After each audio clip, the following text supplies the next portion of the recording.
Okay, so as you can see, page 54, exercise 408, working with fractions. Here's my first example. X over 7 has to equal a half, and we have to find the value of x. Pretty much in all of these fraction problems I show you, I'm going to undo the fraction by multiplying by its denominator. Okay, so in this instance, I'm going to undo this fraction by multiplying by 7. Both sides. Okay, if you have x divided by 7 multiplied by 7, you're left with x. The 7's actually cancel each other out. On the right hand side, 7 times a half, you could look at it like this. 7 over 1 is still 7. Let's multiply across the top and multiply across the bottom. Okay, and sure enough, I've actually solved it. 7 over 2.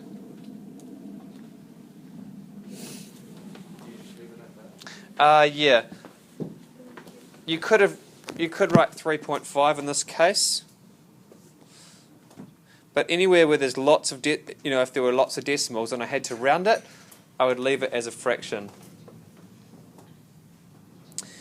If I jump straight over, no, let's do number 2 first. Okay, so question 2 on the same page, 2x over 5 has to equal 1/8. Same deal, I would multiply both sides by 5 to get rid of the denominator. Those 5's would cancel, and I would have 2x equals 5 over 8, or 1/8 times 5, which is the same thing as 5 over 8. What would be my last step? Divide it by 2, right? To undo times by 2, I divide by 2, both sides. 2's on that side cancel, I'm left with x on the left. And if I divide this fraction by 2, it's the same thing as dividing by 2 over 1, which is the same thing as multiplying by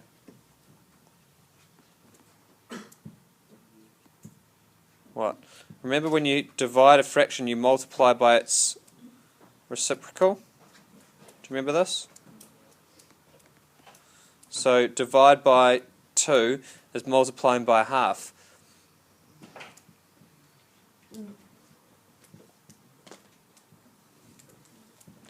Five over 16 degree.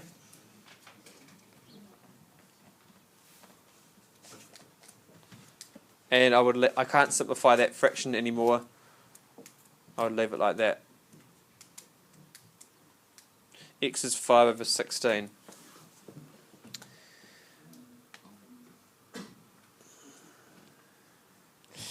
If I do one like number 9, look at number 9 for a minute.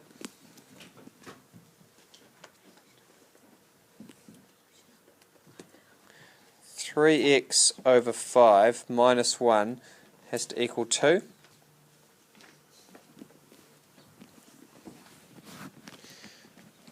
Same idea, I want to get rid of that denominator.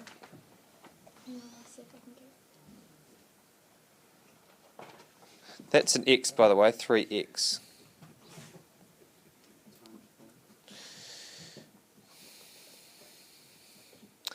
Yep, I'm going to times both sides by 5. Now, watch this bit carefully. If I multiply both sides by 5, guys,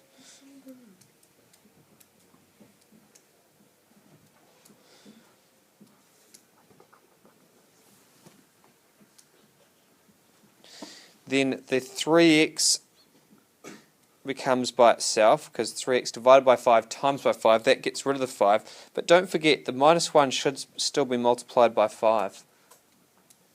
A lot of people miss that out. And then the 2 obviously gets multiplied by 5. Okay, then it becomes a problem like you're all familiar with. 3x plus 5 both sides. X equals 5.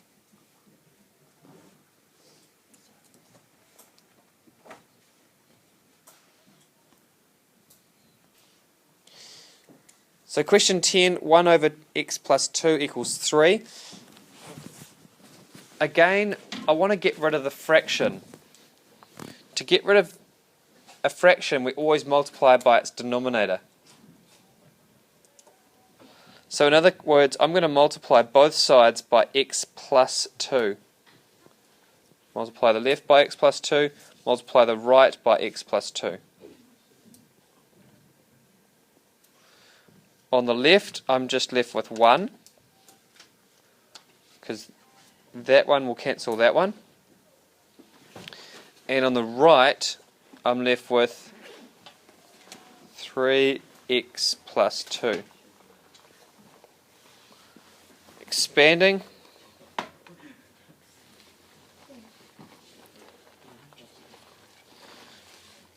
Gives me 3x plus 6. Take away 6 from both sides. Gives me minus 5 equals 3x. And my last line, x is going to equal minus 5 over 3.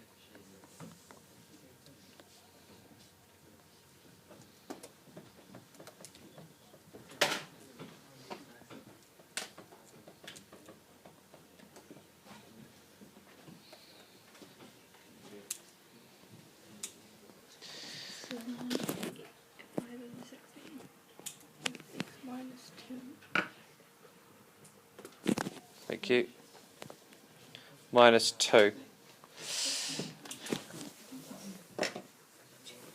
So in this one, I've got fractions on both sides of the equation.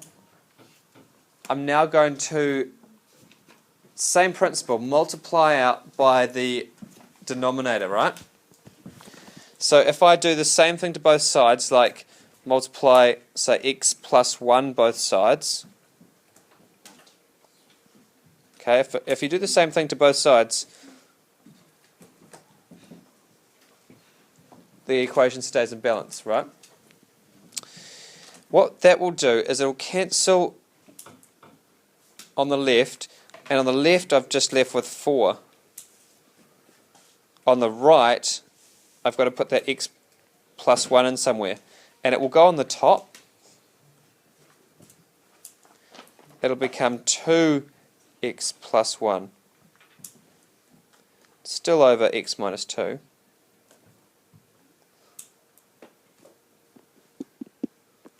Okay.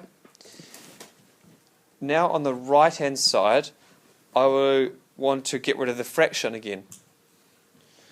So getting rid of the right hand side fraction, I'm going to multiply by x minus 2, both sides.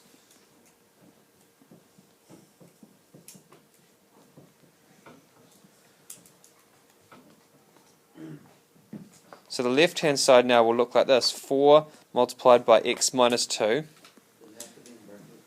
Yeah, it does. And the right hand side will look like this, 2x plus 1.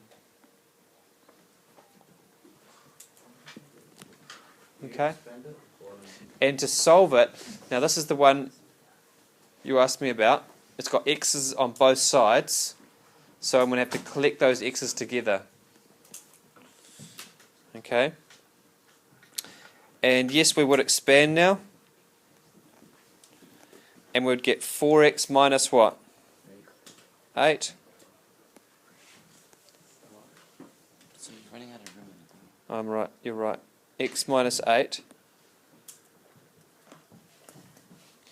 And 2 times x plus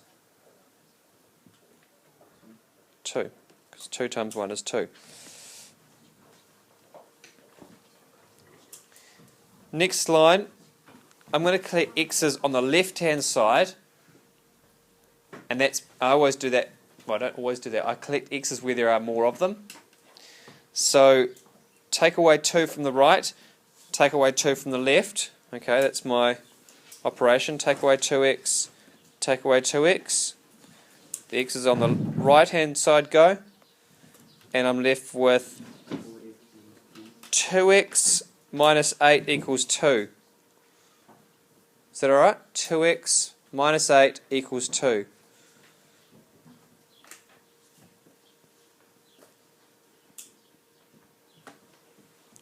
Okay, now it's looking a lot more simpler. Add 8 to both sides. 8's can cancel. 2x equals 10. Divide both sides by 2. X equals 5.